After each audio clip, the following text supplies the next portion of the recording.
আর্জেন্টিনার দালাল ওরা, রেফারি একটা জালিম। পবিত্র কোরআনের আয়াত হাসবুনাল্লাহু ওয়া নিমাল ওয়াকিল, অর্থাৎ আল্লাহই আমাদের জন্য যথেষ্ট আর তিনি সর্বোত্তম কর্মবিধায়ক। কতটা কষ্ট পেলে এমনটা বলতে পারেন মিশরের ফুটবলার মোস্তফা জিকো। তিনি আরো বলেন, আমাদের পুরো জাতির স্বপ্ন নষ্ট করেছে রেফারি।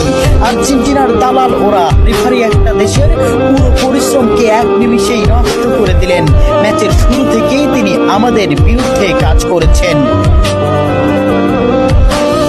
চোখের জলকে সঙ্গী করে আটালান্টার সবুজ ঘাসে পড়ে থাকেন মিশরের স্বপ্নবাজরা। 3-2 গোলে শেষ তাদের বিশ্বকাপের যাত্রা। ম্যাচে ফ্রাঁসোয়া ল্যাটিক্সিয়া রেফারি হিসেবে দায়িত্ব পালন করেন। মিশরের একটি গোল বাতিলের পাশাপাশি ম্যাচের শেষ মুহূর্তে মোহাম্মদ সালার একটি ট্যাকেলও এড়িয়ে যান তিনি।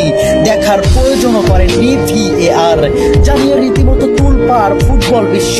ওই কাউন্টার অ্যাটাকে গোল করে আর্জেন্টিনাকে এগিয়ে দেন অ্যাঞ্জো। শেষ পর্যন্ত মিশর হৃদয় ভাঙ্গা হারকে সঙ্গী করে মাঠ ছাড়ে।